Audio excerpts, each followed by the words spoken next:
আমার নিজের এক্সপেরিয়েন্স বলছি। কিছুদিন আগে আমার কাছে একটা ফোন আসলো, এক নাস্তিক ভাই ফোন করেছে। ভদ্রলোক সম্ভবত ঢাকা ইউনিভার্সিটিতে পড়াশোনা করেন। তিনি পরিচয় দিলেন এবং কোনো একটা আমার লেকচার শুনেছেন। লেকচার শোনার পরে কিয়ামতের আলামতের উপরে শুনে খুব প্রাণবন্ত হয়েছেন। তেনার মধ্যে হয়তো আল্লাহ একটা পরিবর্তন দিয়েছে। সুবহানাল্লাহ। নাস্তিক ছিল, তিনি বলতেছেন, হুজুর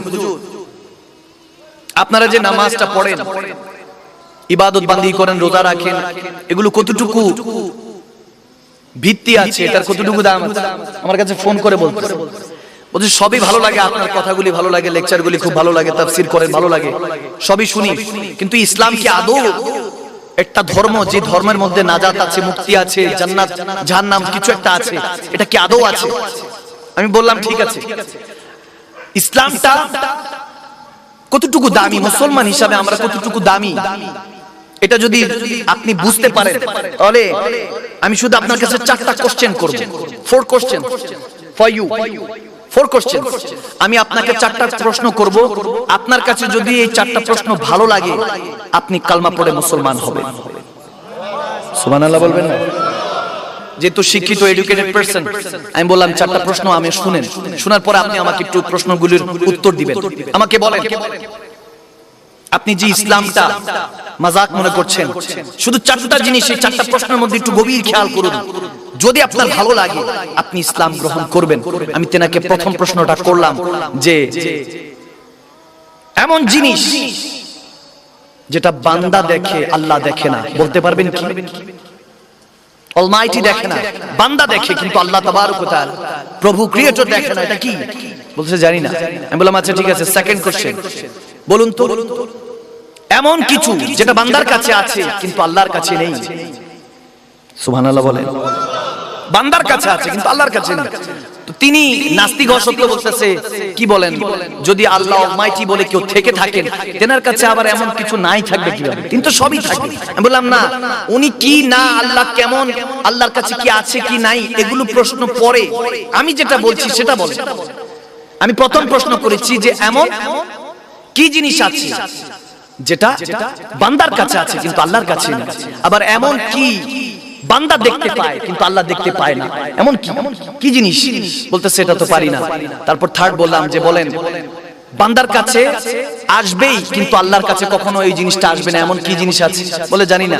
আমি বললাম এরপরে বলেন, 17টা অক্ষর যেটার মধ্যে নুক্তা নেই, একটা সেন্টেন্স হয় কোনো নুক্তা ছাড়া, এমন কোন বাক্য কি আপনার জানা আছে, সেন্টেন্স জানা আছে? বলে না হুজুর জানা নেই, আপনি বলুন। আমি বললাম 4টা কোশ্চেন করলাম, একটার উত্তর তো দিতে পারলেন না। বলে আপনি বলুন। আমি বললাম 4টা প্রশ্ন, প্রথমটা শুনেন, বান্দা এমন একটা জিনিস দেখে যেটা আল্লাহ দেখে না, সেটা হলো স্বপ্ন, ড্রিম, যেটা আল্লাহ দেখে না। আল্লাহ যা দেখে সবই হাকিকত, সত্য, ঠিক কি না? বান্দা দেখে স্বপ্ন, শুধু বান্দার জন্য এটা খাস, বান্দা স্বপ্ন দেখে, আল্লাহ স্বপ্ন দেখেন না। দ্বিতীয়টা বললাম, এমন জিনিস আছে যেটা বান্দার কাছে আছে কিন্তু আল্লাহর কাছে নেই, সেটা হলো ত্রুটি, গুনাহ, বান্দার কাছে আছে, ডিফেক্ট বান্দার কাছে আছে। আল্লাহ তো বেঈব ছাড়া, বেঈব ত্রুটিহীন, তিনি কে? আওয়াজ দিয়ে বলুন তিনি কে? তারপরে বললাম থার্ড, বান্দার কাছে আসবে কিন্তু আল্লাহর কাছে আসবে না, এমন কি? উত্তর দিতে পারলো না। আমি বললাম তিনি হলেন মালাকুল মউত, মৃত্যু, ঠিক না? বান্দার কাছে আসবে মৃত্যু কিন্তু আল্লাহর কাছে কখনো মৃত্যু আসবে না। তিনি তো হায়াত দেনে वाला, তিনি তো মুর্দাকে জিন্দা করনে वाला, জিন্দাকে মুর্দা করনে वाला, ঠিক না? তারপরে বলল যে সবই তো মানলাম, লাস্টে যে 17টা অক্ষর দিয়ে একটা সেন্টেন্স, ওটা কি? নুকতা ছাড়া। আমি বললাম সেটা হলো কালেমা তাইয়্যিবা লা ইলাহা ইল্লাল্লাহু মুহাম্মাদুর রাসূলুল্লাহ। সে ব্যক্তি এটা শুনে একটা মুচকি হেসে বলে, হুজুর আমি কবুল করলাম, আল্লাহ এক, রাসূলুল্লাহ হলেন তেনার পয়গম্বর। সুবহানাল্লাহ। কালমা পড়ে মুসলমান হয়েছে। সুবহানাল্লাহ। নারে রিসালাত, ইয়া রাসূল, নারে ওয়াসিয়া, শাহনশাহে মদিনা জিন্দাবাদ, আহলে সুন্নাত ওয়াল জামাত, বায়াত রাসূল, বায়াত খুদা জিন্দাবাদ, ইমামে রব্বানি দরবার শরীফ জিন্দাবাদ। সুবহানাল্লাহ বলেন। হেদায়েতের মালিক কে? আওয়াজ দিয়ে একটু মহব্বতে, হেদায়েতের মালিক কে? আমি তেনাকে বললাম মোবাইলে তো আর কালমা পড়লে হবে না, সরাসরি আসেন, এসে সঙ্গ জ্ঞাপন করেন, আসুন, এসে বসে তওবা হয়ে যান। তো তিনি ওয়াদা করেছেন যে শবে কদরে আসবেন, যদি আল্লাহ তৌফিক দান করে। আল্লাহ কবুল করুক, আমিন বলেন। তা আমি এই জন্য অনেককে বলে থাকি বেশি কষ্টের প্রয়োজন নেই, ইসলামটা নিয়ে একটু গবেষণা করলেই ইসলামটা সহজ বানিয়ে দিবেন কে? আওয়াজ দিয়ে বলেন কে? গেলেই তো সবকিছু পবিত্র হয়ে যায়, ঠিক কি না? অন্তর পবিত্র যার নেই তার তো কখনো দামও থাকে না, ঠিক কি না? আল্লাহর কাছেও নেই, বান্দার কাছেও নেই। এজন্য আমার আল্লাহ বলেছেন তোমার অন্তরকে পুত পবিত্র করো, পুত পবিত্র করে ওয়াত্তাখিযু মিন মাকামি ইব্রাহিম মুসাল্লা, নিজের অন্তরকে মাকামি ইব্রাহিমের ন্যায় পুত পবিত্র করো বান্দা। বান্দা যখন তুমি তোমার অন্তরকে পুত পবিত্র করবে, কেমন? মাকামি ইব্রাহিমের ন্যায়। যারা মক্কাতুল মুকাররমায় গিয়েছেন তেনারা দেখেছেন একটা স্থান আছে যে স্থানের নাম মাকামি ইব্রাহিম, কাবাতুল্লাহর পাশে, ঠিক কি না? আওয়াজ দিয়ে বলেন আছে কি নাই? আছে। ওখানে সবাই জিয়ারত করে। ওই স্থানটা ওই পাথরটার মধ্যে দাঁড়িয়ে হযরত ইব্রাহিম খলিলুল্লাহ আল্লাহর কাবাতুল্লাহ নির্মাণ করেছেন, ঠিক কি না? এখন বলেন আল্লাহর কাবাও আমাদের ঘর, পবিত্র ঘর, ওটা আল্লাহর ঘর। আল্লাহর কাবাতুল্লাহ মক্কাতুল মুকাররমায় যেটা অবস্থিত সেটাও আল্লাহর ঘর। এলাকার মধ্যে মসজিদ আছে কি নাই? আছে কি নাই? আছে। এখন এলাকার মধ্যে যে মসজিদ আছে ওটাও তো আল্লাহর ঘর, ঠিক কি না? আওয়াজ দিয়ে বলেন। এখন অনেকের মুখ চলতেছে না, অনেকে আস্তে আস্তে কি বলতেছে? ঠিক, আস্তে আস্তে জুবান খুলতে হবে, ঠিক আছে? পারবেন তো ইনশাআল্লাহ? বলুন ইনশাআল্লাহ। আল্লাহ কবুল করে নাও, আমিন। জুবান খুলে। এলাকার মধ্যে মসজিদ আছে, আল্লাহর কাবাতুল্লাহ ওটাও মসজিদ, এটাও আল্লাহর ঘর, ওটাও আল্লাহর ঘর। এখন এলাকার মসজিদ আল্লাহর ঘর, যেটার মধ্যে 5 ওয়াক্ত নামাজ, আকিমুস সালাত লিযিকরি, ইবাদত করি আমরা, 5 ওয়াক্ত নামাজ পড়ি। সেই মসজিদকে 7টা তাওয়াফ করলে, 7টা চক্কর লাগাইলে হজ হবে? আওয়াজ দিচ্ছেন? হজ হবে? হবে না। কেন হবে না? আসুন একটু ট্রেস করি, জানার চেষ্টা করি। যখন আমরা এলাকার মধ্যে মসজিদগুলি বানাই, সেখানে মধ্যে কেউ 5 টাকা, 10 টাকা, 1000, 5000, 10000, 1 লক্ষ, 20 লক্ষ, 1 কোটি টাকা দিয়ে সহযোগিতা করে আল্লাহর মসজিদ আমরা বানাই কি বানাই না? এখন টাকা যিনি দিয়েছেন তিনি কি শ্রম দিয়েছেন? মসজিদ নির্মাণ করতে কি তিনি শ্রম দিয়েছেন? দেন নাই। শ্রমিক আলাদা, টাকা আলাদা, ঠিক কি না? আমি একটু ভেঙে দিয়ে যাচ্ছি, কষ্ট হচ্ছে বাবারা? আমি ভেঙে দিয়ে তাফসীর করে দিয়ে গেলে আপনারা বুঝতে পারবেন যে আমার আল্লাহ কি বুঝাতে চেয়েছেন, কিভাবে আল্লাহকে, রাসূলকে রাজি করা যায়, ঠিক কি না? তো এই জন্য গভীর খেয়াল, যখন আমরা এলাকার মসজিদগুলির মধ্যে নামাজ পড়ি, নামাজ আদায় হয় কিন্তু হজ হয় না। কিন্তু খানায় কাবার মধ্যে যদি আমরা সেখানে নামাজও আদায় করি, নামাজও হয়, আবার হজও আদায় হয় 7টা তাওয়াফ করলে। এই পার্থক্য কেন? কারণ হলো এলাকার মসজিদের মধ্যে আপনার দানও আলাদা, শ্রমও আলাদা। শ্রমিক আলাদা, দানবীর আলাদা, ঠিক কি না? আর যখন আমার আল্লাহর কাবাতুল্লাহকে তৈরি করা হলো দুনিয়ার জমিনের মধ্যে, তখন ইব্রাহিম খলিলুল্লাহ নিজের টাকা, নিজের শ্রম দিয়ে তৈরি করেছে, ঠিক না? এজন্য সমস্ত মসজিদ এক জায়গায়, কিন্তু খানায় কাবা সমতুল্য হতে পারে না। কেন? এটাও আল্লাহর ঘর, ওটাও আল্লাহর ঘর, কিন্তু দুই ঘরের মধ্যে পার্থক্যটা এই জন্যই, এখানে 100 জনের বা 500 জনের শ্রমের বিনিময়ে, পয়সার বিনিময়ে ঘরটা তৈরি, সেটা হলো একজনের শ্রম, একজনের পয়সার বিনিময়ে, ঠিক কি না? আমার আল্লাহ বলছেন ইয়া আইয়াতুন নাফসুল মুতমাইন্না, তোমার অন্তরকে মুতমাইন্না কলবের অধিকারী করো। এরপর আমি আল্লাহর কাছে আসো, ইলা রাব্বিকি রাদিয়াতুম মারদিয়া, আমি আল্লাহ তোমার উপর রাজি থাকবো বান্দা, তুমি আমি আল্লাহর উপর রাজি থাকবা। যখন আল্লাহ রাজি, বান্দা রাজি, তখন क्या करेगा शैतान बाजी, ठीक है ना? ফাদখুলি ফি ইবাদি ওয়াদখুলি জান্নাতি, এরপর আপনি ইবাদতগুজার বান্দা হতে পারবেন, এরপর আপনার জান্নাতের ওয়ারিস হওয়ার সুযোগ আছে। গভীর খেয়াল, কনসেন্ট্রেট, মনোযোগ এই জায়গায় দেন। দুনিয়াবি হুব্ব, দুনিয়া, দুনিয়ার ভালোবাসা থাকে আজকে আলাদা রাখুন, দরকার আছে কি? আজকে যে দুনিয়া, সামনে তো কবরস্থান, ঠিক কি না? ওনারা জিন্দা, এনারা মুর্দা, এটা ওনাদের চিন্তাধারা, ঠিক কি না? যেনারা ওখানে আছে, ওখানে ওনারা যে আমরা সালাম দেই, আসসালামু আলাইকা আহলাল কুবুর, দেখি দেই না? দেখি না, দেন? এখন সালাম দেওয়া কি সুন্নাত? সালাম দেওয়া কি মনে থাকবে তো? সালাম দেওয়া কি সুন্নত, উত্তর নেওয়া কি ওয়াজিব। ওয়াজিব তরক করলে কবিরা গুনাহ, ঠিক কি না? এখন দেখেন আমরা সালাম দিলাম, আসসালামু আলাইকা আহলাল কুবুর, সালাম দিলাম আপনাদের উপর রহমত বর্ষিত হোক, তেনারা বৈশা বৈশা কি ওয়াজিব তরক করতেছে? আওয়াজ দিয়ে বলেন। ওনারাও তো সালামের উত্তর নিচ্ছে, ঠিক কি না? কেমনে সালামের উত্তর নিচ্ছে? ওয়া আলাইকুমুস সালাম ওয়া রাহমা ইয়া আহলাদ দুনিয়া, হে দুনিয়াদার বাসী, দুনিয়াবাসীরা তোমাদের উপর সালাম রহমত বর্ষিত হোক, সুবহানাল্লাহ, ঠিক কি না?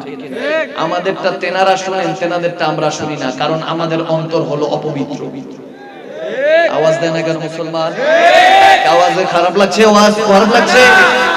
আমি এগুলো বুঝিয়ে দিচ্ছি এজন্য, বান্দা অন্তরকে পবিত্র করুন, তারপর দেখবেন আপনার জন্য কোনো পেরেশানি থাকবে না, কোনো আযাব থাকবে না, কোনো গজব থাকবে না। এই যে করোনা কালীন অবস্থায় 25 কোটি মানুষ দুনিয়া ছেড়ে কবরে, আমরা এখনো উপরে, ঠিক না? তার মানে দায়িত্ব এখনো বাকি আছে মুসলমান, ঠিক না? আল্লাহ রাসূলের দ্বীনকে হেফাজত করতে হবে, নিজেকে পরিবর্তন করতে হবে। You have to change yourself. আপনি নিজেকে নিজে পরিবর্তন করতে হবে, অন্য কেউ এসে পরিবর্তন করে দিয়ে যাবে? আওয়াজ দিয়ে বলেন, যাবে না। এইজন্য নিজেকে পরিবর্তন করুন। শয়তান ওয়াসওয়াসিসুল খান্নাস আল্লাযী ইউওয়াসওয়িসু ফি সুদুরিন নাস, তার কাজই হলো আপনাকে ওয়াসওয়াসা দিয়ে, শয়তানের কাজ হলো জাহান্নামী বানানো। আর আলেমদের কাজ আমার নবী শিখিয়েছেন, ওয়ারাসাতুল আম্বিয়া, আলেমায়ে হাক্কানীদের কাজই হলো আপনাকে টেনে হেসে শয়তানের পথ থেকে আল্লাহর পথে নিয়ে আসা, ঠিক কি না? এই যে জেনাকে একজন স্মরণ করছি, কাউন্সিলর সাহেব, সোহেল সাহেব, আল্লাহ তেনাকে জান্নাতের উচ্চ মাকামে কবুল করুন।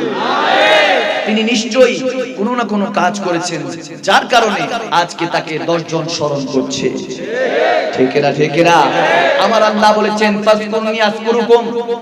এখানে তো আপনি বুঝে গেলেন, তাফসীর বুঝে গেলেন যে আল্লাহ বলেছেন বান্দা আমি আল্লাহকে ডাকো, স্মরণ করো, আমি আল্লাহও তোমাকে স্মরণ করব। আল্লাহ, আমি তো তোমাকে ডাকছি আল্লাহ বলে। কি বলে? আল্লাহ বলে। মহব্বতে বলুন তিনি কে? আল্লাহ। যিনি আমাদেরকে এখনো সুস্থতা দিয়ে বাঁচিয়ে রেখে এখানে বসে রেখেছেন, তিনি কে? আল্লাহ। বলুন না মহব্বতে তিনি কে? আল্লাহ। যিনি চাইলে পারতেন আমাকে সেই কবরস্থানে পাঠিয়ে দিতে, তারপরও আমাকে দুনিয়াতে রেখেছেন কোরআন সুন্নাহর কথাগুলি শুনে সমাজের মধ্যে ইসলামকে রাষ্ট্র ধর্মের মধ্যে রাখার জন্য। আপনাদেরকে জন্য বারবার আহ্বান করে বলে দিয়ে যাচ্ছি, ঈমানটা বড় নিয়ামতের জিনিস, কারণ কবরে আপনার ঈমানের পরীক্ষা, হাসরে আপনার আমলের পরীক্ষা, ঠিক না? বলে আপনাদের মনে ভালো লাগছে? খারাপ লাগতেছে নাকি ক্ষুধা লেগেছে?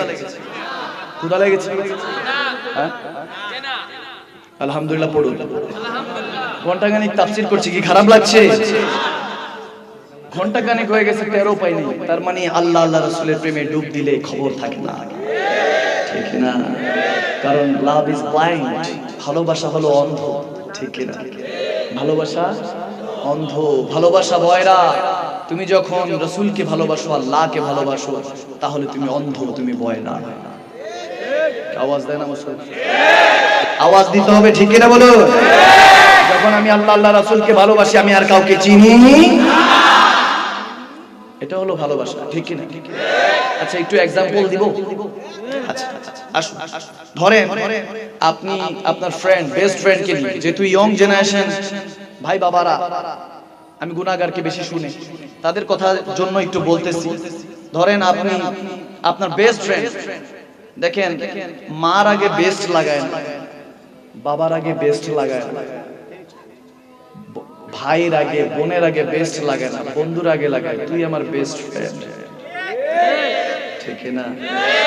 তুই আমার বেস্ট ফ্রেন্ড, তোর জন্য আমি জান প্রাণ। তখন এক বেস্ট ফ্রেন্ড নামাজি, আরেক বেস্ট ফ্রেন্ড বেনামাজি, আছে কি নাই? হঠাৎ করে ধরেন নামাজের জন্য সে ইচ্ছা হলো, হঠাৎ করে আপনার মধ্যে পরিবর্তন আল্লাহ দিয়ে দিলেন, আপনি নামাজ পড়তে যাচ্ছেন, আপনার সে বেস্ট ফ্রেন্ড বলে নতুন করে কি লেবাস ধরছো, বলে কিনা?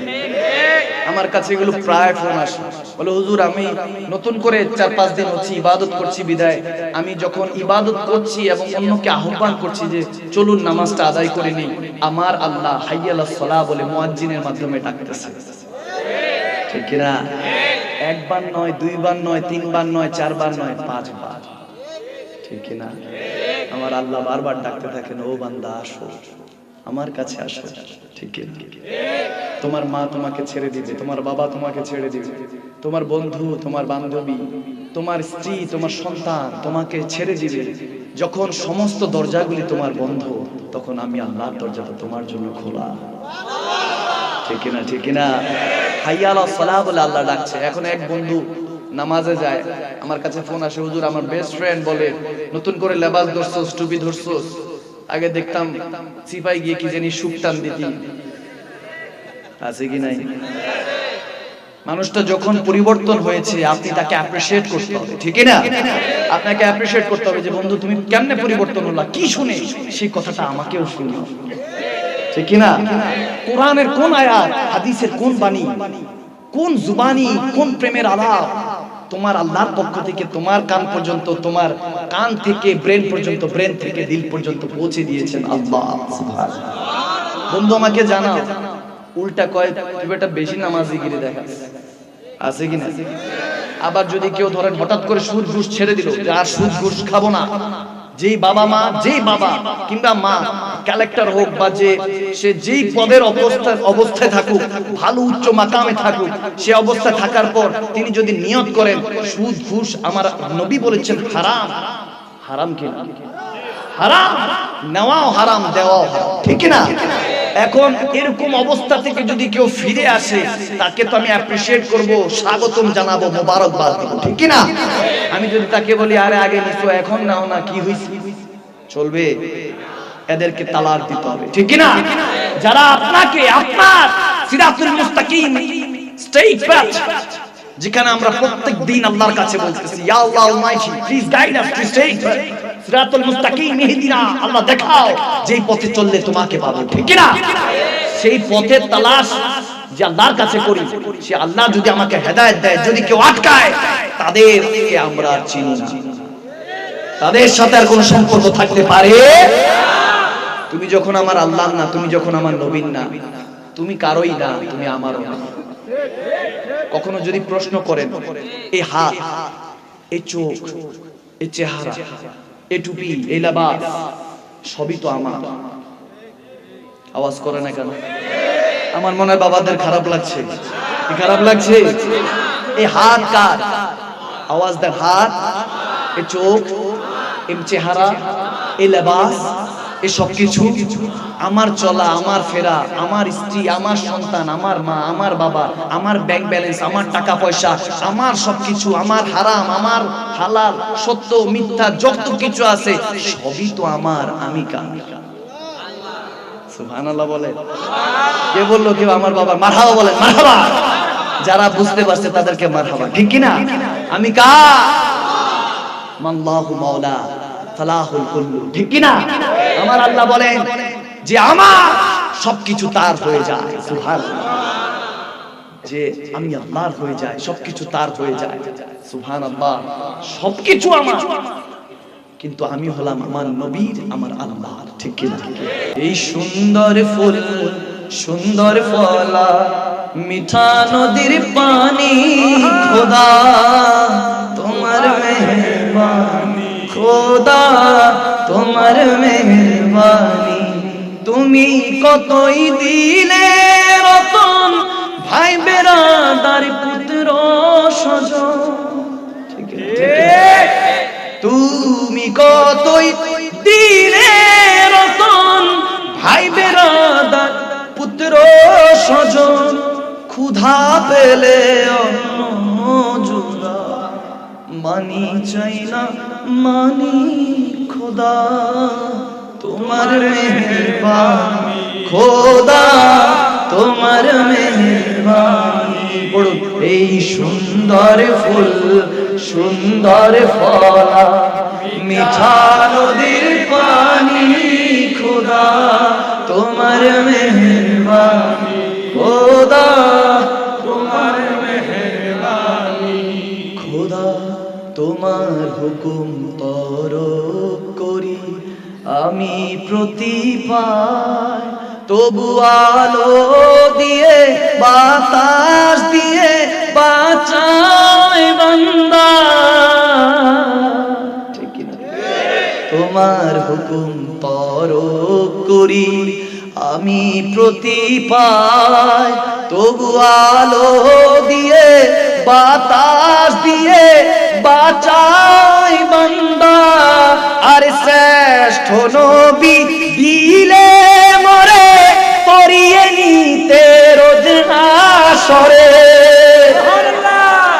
তৌহিদেরই মুর্শিদ আমার মোহাম্মদের নাম মুর্শিদ মোহাম্মদের নাম ওই নাম জপলে বুঝতে পাবে খোদারি কালাম মুর্শিদ মোহাম্মদের নাম ওই নামের দামান ধরে আছি আমার কিসের ভয় ঠিক না মুসলমান আওয়াজ করে বলুন ঠিক কিনা আমার কিসের ভয় ওই নামের গুণে পাবো আমি খোদার পরিচয় পাবো খোদার পরিচয় তার কদম মোবারক যে আমার বেহেশতি পাঞ্জা মুর্শিদ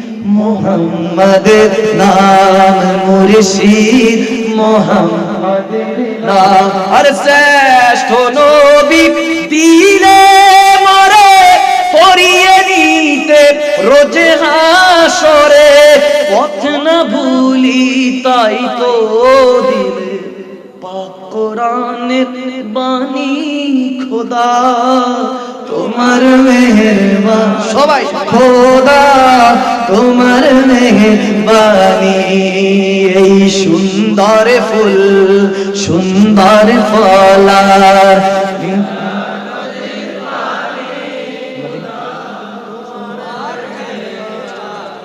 খোদা তোমার মেহেরবানি চিল্লা বলুন সুবহানাল্লাহ अल्लाह के जे पाइते चाय हाजरत के भालोबेशे अर्श कुर्सी लौह कलम ना चाहिते पेछे से रसूल नामेर रोशी धोरे जेते होबे खुदार धारे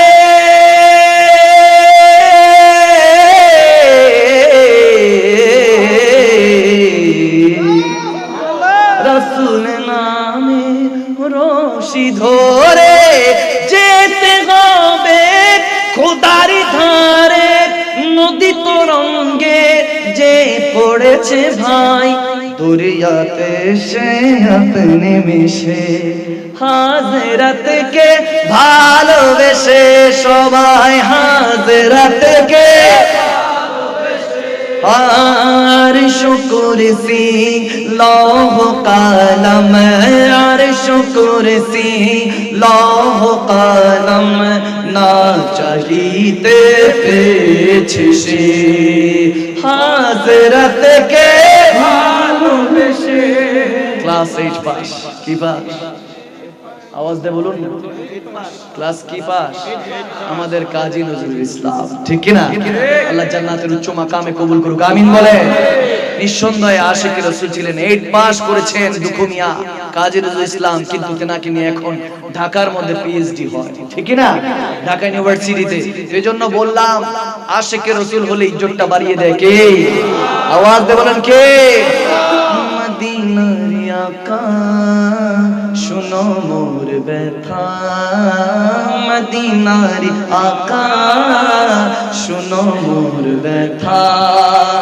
ডেকে নামায় তোমারি দরজায় হৃদয়ে এঁকেছি মদিনার গলি হৃদয়ে এঁকেছি মদিনার গলি কবে হবে আকা তোমারি ইশারা মদিনার আকা শোনো মোর ব্যথা ঠিক না আওয়াজ দিয়ে বলেন আজকে শুনাই দিছি আল্লাহ আপনাদেরকে এই আশা বসা সমস্ত কিছু কবুল করুন আমিন বলেন আমিন বলেন